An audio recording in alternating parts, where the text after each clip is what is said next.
I was cleaning up some files recently and found a podcast we recorded that somehow missed publishing from one of the better coaches I know, Brent Hobson. So he'll make some references to it being summer and dated, but a lot of good stuff in here. So hope you enjoy.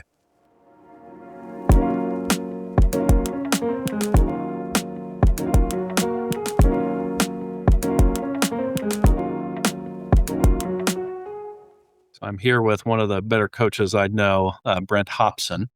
It's the beginning of summer here, so I want everybody to know Brent's making quite the sacrifice, getting off the golf course and coming in to talk to me. So, Brent, thanks for hopping off the course this morning. Of course. I gotta work sometime this summer. Um, yeah, no, it's definitely fun playing out there, but I'm looking forward to this. This should be fun. Yeah, well, for everybody, Brent has been been our soccer coach, aspires to be our golf coach. I think soccer coach for 9 years on the women's side. But just a second ago, he was complaining about shooting an 82 on the golf course. So maybe pursuing the Corn Ferry Tour soon. So, Brent, as we get into this, the goal of this podcast is really to get perspectives on how to coach the 21st century athlete and lead them effectively. So we don't need your life story, but tell us a little bit about your background and why your opinion should matter to people listening on the topic. Yeah, so like you just said, I finished my 9th year as a head coach here at Friends University.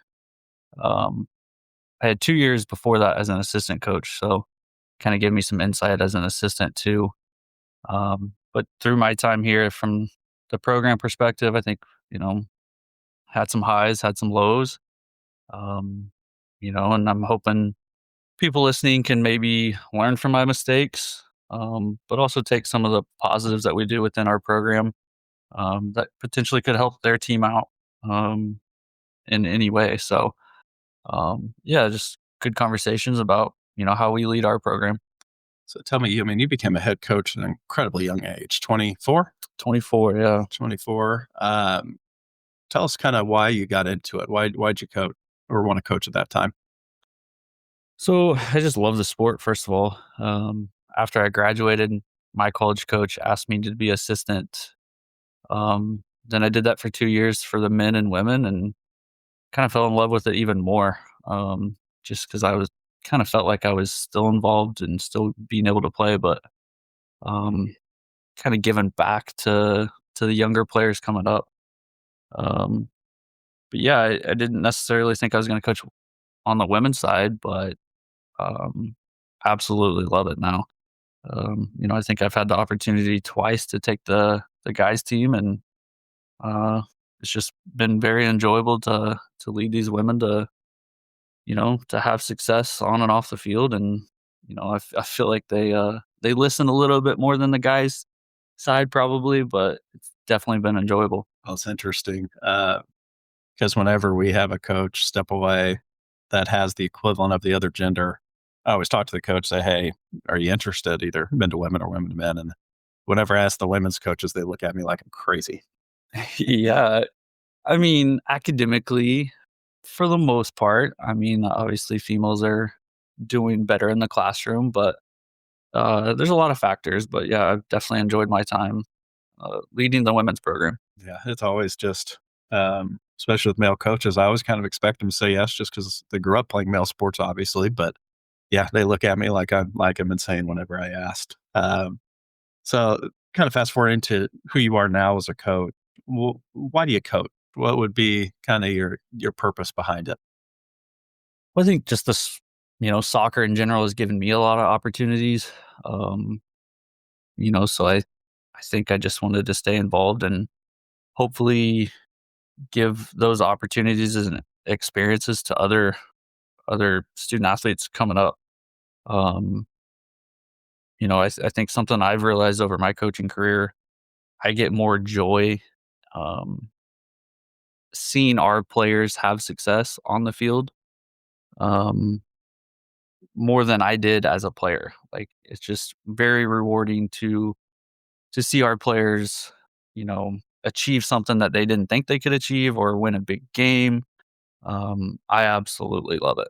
Mm. Um, So, that's something I take pride in, and I think that's one reason I coach is it's very rewarding to see these kids succeed, in the game that I love. Um, so yeah, that's definitely one of them. I had a coach my freshman year of college, which one of his sayings was, if we won a conference championship in baseball, it was you dogpile. Everybody meets them out. If you win and you jump on each other and hurt each other, it's stupid, but that's how you celebrate. And the coach was kind of that hardcore, intimidated the crap out of me. If Tim Scannell's listening, he still intimidated the crap out of me. But he used to always say, and I didn't get it at the time, and I do now. I think it's what you're saying. He goes, I want when you guys win, I'm going to sit down in the dugout and just watch you guys. And I got that as a coach. I see that now as an AD, but I look at coaches and I just want to watch them celebrate and enjoy the moment. Is that kind of what you're getting at? No, absolutely. I think. I mean, we haven't won a conference championship yet, but we've won some big games and scored some late goals to win a game. And I think if you watch film, I think some of the coolest experience I've had coaching is seeing the kid that scores the goal on the field run over to our bench and celebrate as a team. And usually I don't necessarily jump in that, but I'm just right behind it watching it, and it is honestly one of the coolest feelings as a coach. Mm-hmm. Just seeing them come together, cheer each other on and have success and enjoy the moment of hopefully winning the competition. Yeah, and I think that's the hard part. I worry about it with coaches. If you work so hard, and then when you get in those big moments, whether it's postseason or playing for a conference championship, you're so invested you can almost not enjoy it. Coaching's stressful, right? I for me, from a player versus a coach, I am so stressed as a coach because you got so many thoughts going on. As a player, you just go play. It's a game. It's fun. But as a coach, and especially as a head coach, you feel like everything's on your shoulders, and you're worried about adjustments or subs, or the list goes on and on. So, but yeah, coaching is definitely stressful, and definitely got to take a step back and just enjoy those little moments. Tell me about you referenced your as a player and a coach, and um, you're a little closer to this generation of athlete than I am, but I'll state an opinion and get your response. But we often hear that this generation has changed.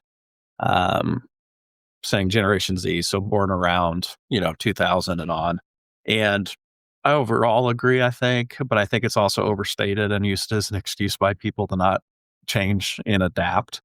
So curious, how do you think this generation has changed? Has changed, I think, probably a little bit, um, individualized in a way.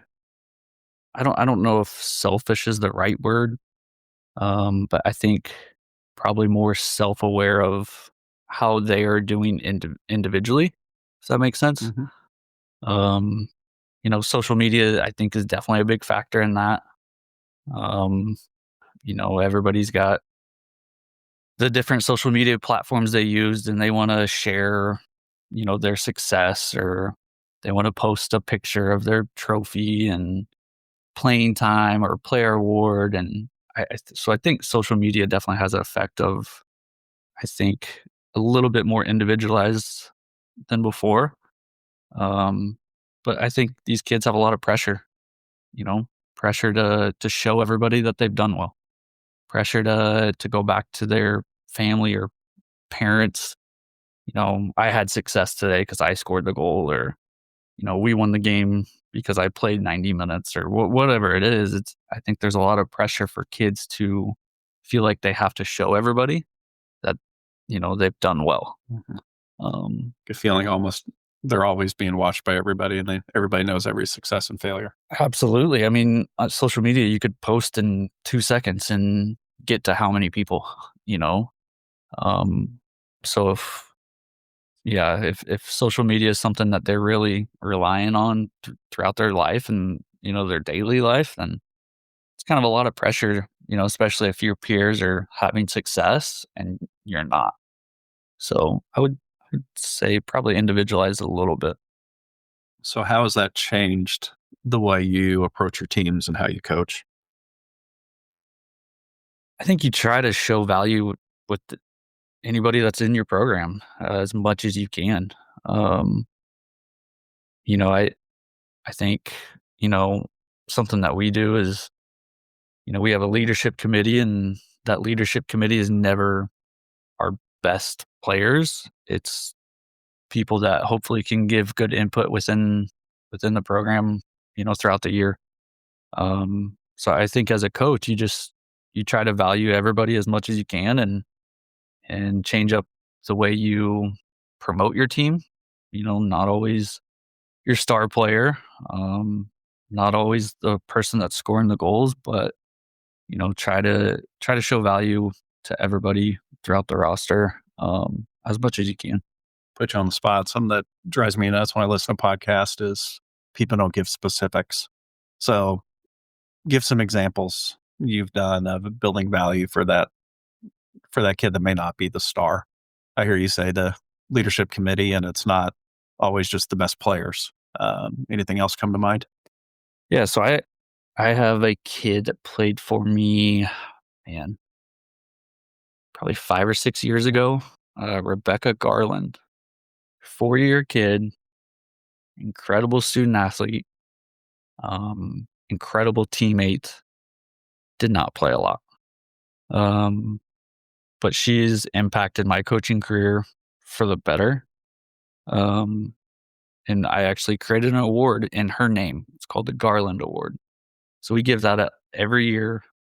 Um, and it is to a player that we think is committed to the team, that has good work ethic, and is just a good teammate, you know, team first. So team first mentality, where you're just giving your best every day to the team.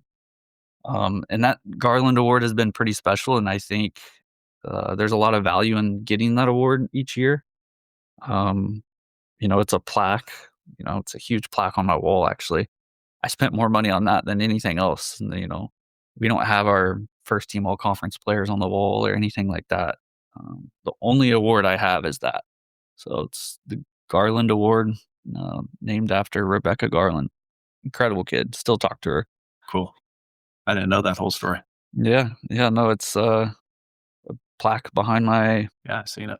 behind my office. And yeah, I think we're in our 4th or 5th year giving that out. And, it's something I talk about to my team at the beginning of the year, because it's, you could win this and you don't have to play a minute, but can you work hard? Can you have a team first mentality? And just, be a good student athlete throughout the year. Yeah. I feel like a hard part in my role as athletic director is watching kids struggle through not playing or getting the role they want. And there's a lot that goes into, we could probably have a day long podcast about all the emotions involved in something like that. But I also think the most valuable experience I see kids have is like the Rebecca experience, where probably didn't get the role she wanted and had to learn to be a good teammate and adjust her perspective on the sport. And like, that's the kid I want to hire, somebody that can do that.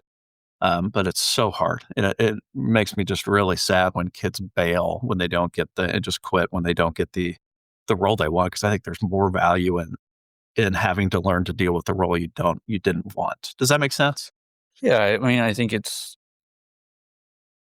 in any level of college athletics, for the most part, you're recruiting kids that are the best players on their high school team, that are the best players on their, club teams. And, the way of college athletics, I mean, unfortunately, everybody can't play. Everybody can't be the star player. But we need depth. So we need a roster that can compete. So I think for those kids that do understand it and might, take a step back and see the big picture of, okay, I'm not at that level yet. It's hard. It's hard to find those kids that have the maturity, I guess, to understand it and to kind of value it in a way. But, I think people always say coach has favorites. Coach has favorites. That's why they play.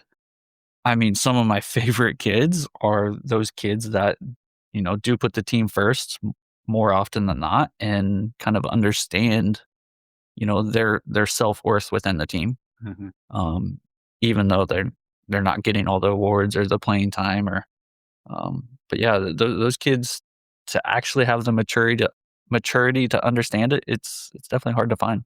Yeah. And it takes some serious leadership from the coach to help guide them through that. Let's look at the dark side of that. Every coach I've ever worked with has been through it. I went through it, but the kid that doesn't get the role they want and goes on attack mode comes at the coach, comes at their teammates, whatever it may be. I think there's a tendency, and I was like this as a coach, where you just want to be done with that kid and get rid of them. Um, because often, while their perspective is pretty real to them, is they've heard things that often aren't there. Um, talk about, yeah, your just perspective on that statement of what trying to walk with that kid and lead them to get them to the place you're talking about, and yeah, just give me your thoughts because it's hard. It is hard. I think it comes back to, growing and developing that relationship and maybe even more than just like the trust. Um, but then I think for me as a head coach, I think it's got to be a kind of a group task in a manner, like in a sense, I guess, because I need my assistant coaches' help. I need my captains to help. I need leaders within the team to help. Maybe the best friend of that player to help. And I think when you have everybody kind of sense that, there's an issue with the player that might think that they need to play more, they need that bigger role. I think when you have a group of people kind of helping that player understand it's just not there yet, but if you do this, this is, you know, hopefully the end goal. And you got to show them the steps that they need to take to get that, um, level that they want. Um, but as a head coach, I don't think you can do it just on your own. And you know, just tell the kid that hey, it's not there yet, but keep working hard. That kid needs more than that. I think that kid needs to hear it from multiple people, but not just coaches. I think captains, leadership, and other teammates on the team. I think that could definitely help. I don't disagree with anything you said, but what about the kid that's not going to get there? They get in, you watch them like, oh man, they're never going to play. Um, it doesn't, and I've worked with you long enough. I know this is true. It doesn't negate you're seeing them as a valuable person and member of the team. But there's a lot that goes into that one, especially the kid that was pretty good in high school. The parents are heavily invested in the club scene and different stuff, think their kid's better than it is. It's just can be a messy deal. Um, any thoughts on how you work with that kid? Yeah, I think one, I got to be honest with them. Um, I don't want to tell a kid that they're never going to play, but I will tell a kid that it's going to be very hard for you to play. Um, but a question that I ask, especially on game days and stuff, how can you impact the game? Mhm. What are you going to do? How can you help us? And a lot of those kids, I think, if they slow down and think about it, they'll give you a good answer. You know, soccer is not like many sports. I don't have timeouts. It's a long game. Um, our substitution rules are different. So it's kind of as a coach, you got to think about things.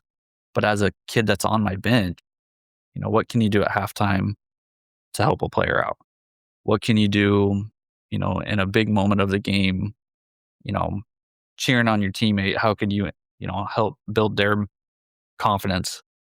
Um, Even pregame, how could you help, our best player, maybe calm down in a way? Mhm. So there's a lot of value to those kids that maybe aren't getting those minutes. But I think they need to slow down and kind of realize, okay, this is what I can do to impact the game, even though I'm not on the field. Mhm. But as a head coach, I think more than anything, you just got to be honest. Um, tough conversations, no question about it. But at the end of the day, I think you probably develop a stronger relationship if you're more honest than kind of blowing smoke and just trying to get to another conversation. Yeah. I think more coaches and when I became an AD, it was similar where I was working so hard to try to not hurt people's feelings at times. It just made it worse. And clarity and honesty is kindness, even if it's hard in the moment. Well, just life, right? You don't get everything you want in life. It's just, I mean, very rarely does that happen. Um, so I think, you know, does it make them tougher? Potentially, hopefully, hopefully they can handle it and, see the bigger picture and maybe enjoy the other experiences that we have within our program. Um, and kind of just hopefully have a good understanding of it. Yeah, makes sense.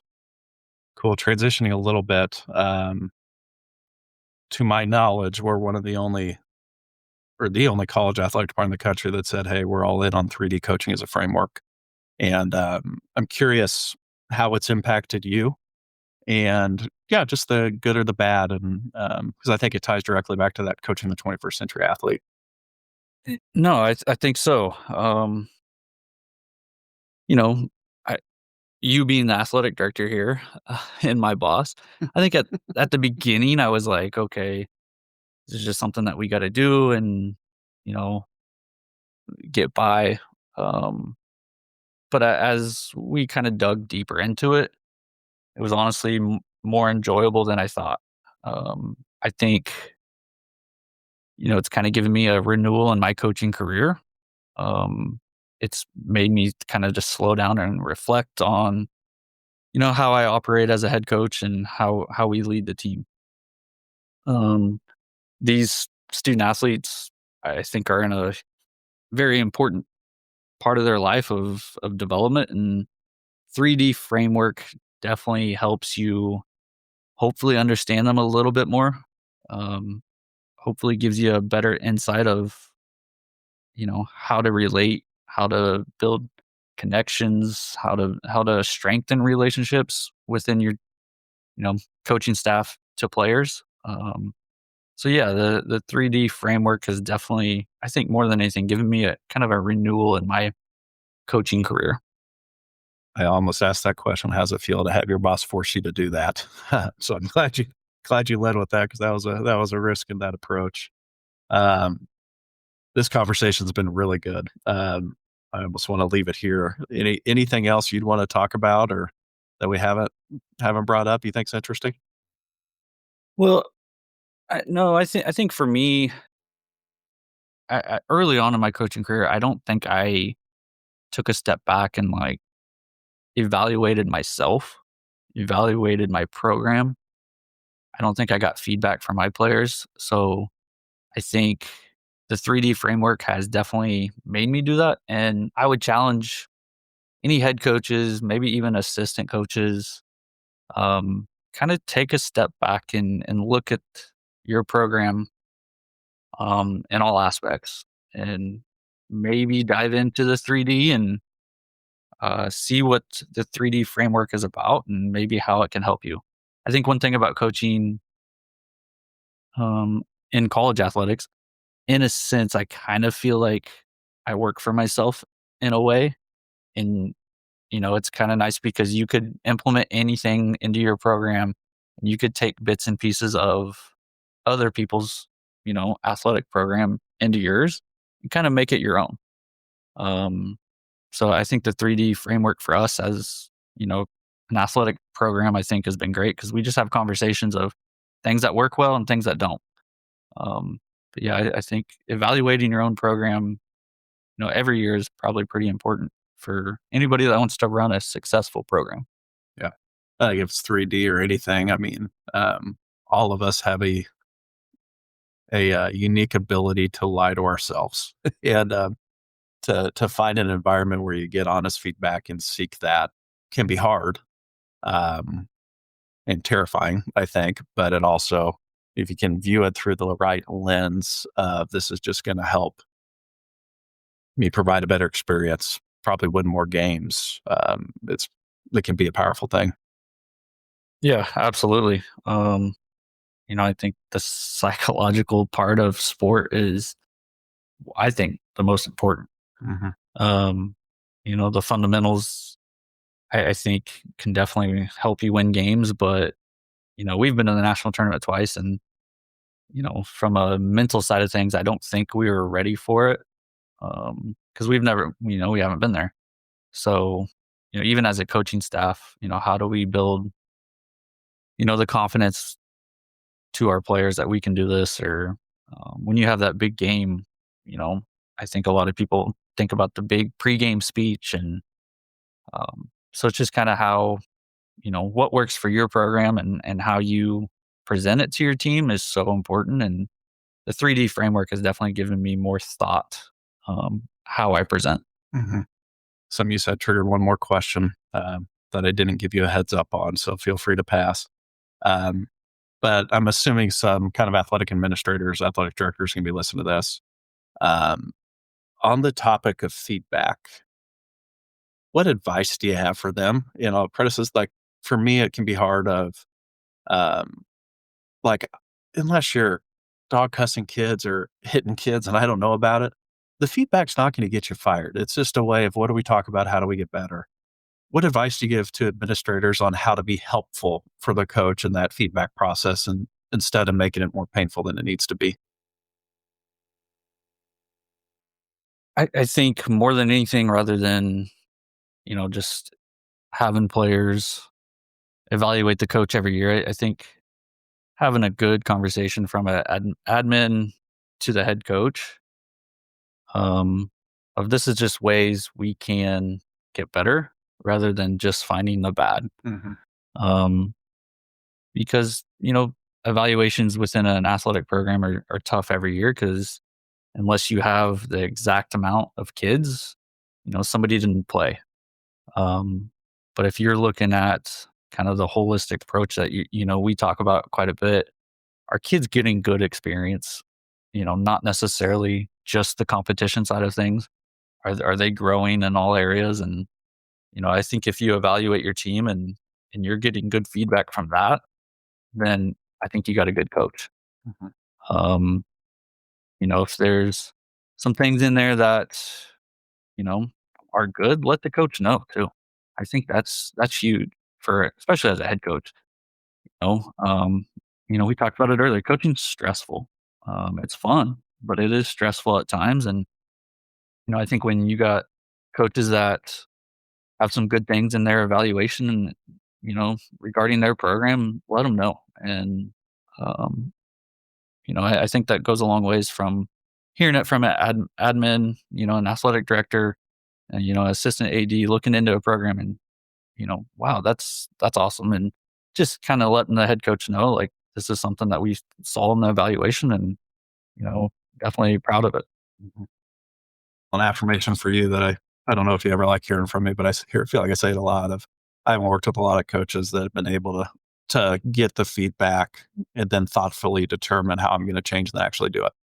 So, yeah, that takes some toughness and I think character to really do it well. So I've admired that about you. All right, last thing. You have no longer than 30 seconds to answer any of these questions as we wrap up. And if you'd like to fire one back at me at the end, you can. So question number one, what is the book or books you've given most as a gift, or why? And if you haven't given any books as a gift, what's a book that's greatly influenced your life? So, I recently read the Shoe Dog Phil Knight book, and that was a interesting read, to say the least.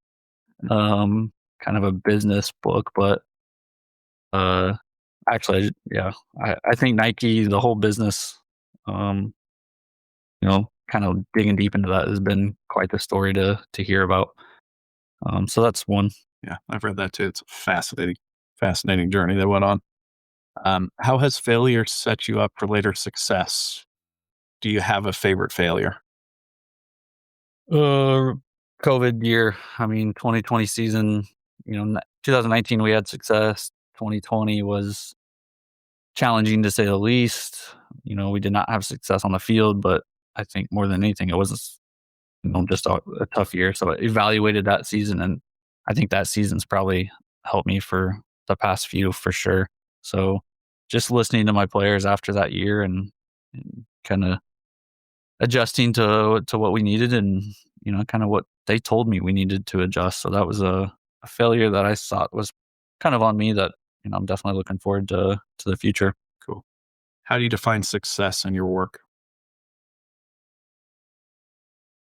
Man, that's a tough question. I think more than anything, just building trusting relationships that last, with my alumni. I talk with my alumni quite a bit. I feel like, here and there, and that's just awesome to me. Absolutely love it. So yeah, I think, hopefully I can impact these kids' lives in some manner, in some positive way. And so that's part of it. Quick note, my son is in my alumni's wedding next weekend. Oh, cool. So yeah, that was pretty cool. But yeah, just lasting relationships and hopefully impacting these kids in some positive way. Cool. What is your best golf score and where did you shoot it at? Oh man, 73 from the whites, but Cherry Oaks and Cheney. So I have not shot par yet. Is that one over? Yeah, two over. One over. Cool. Last question. In the last 5 years, what new belief, behavior, or habit has most improved your life? I think I would go to habit, and I think I'd listen more. It sounds kind of basic, but I have 2 kids, so definitely got to listen to them a little bit more. But listen to my players, listen to other people in my profession. So yeah, I think taking a little backseat and just trying to listen and get information that maybe could help me in my journey. So yeah, I think I probably listen more than I used to. Well, any final thoughts? No, not really. It's been good. Good conversation. I think anytime, coaching is a challenging world, and I think anytime you sit back and try to get some insight, it's always going to be a fun conversation. Yeah. Well, I really enjoyed it. Really appreciate what you had to say. And thanks for taking the time. Yeah, appreciate it. Thank you for listening to another episode of Beyond Coaching. Beyond Coaching is a podcast developed and produced by the Impactful Coaching Project with the support of Friends University. The Impactful Coaching Project seeks to develop coaches that coach the whole person and is the thought leader in coaching the 21st century athlete. The Impactful Coaching Project produces training, information, and research to help coaches improve. To see more information, go to impactfulcoachingproject.substack.com. Thank you.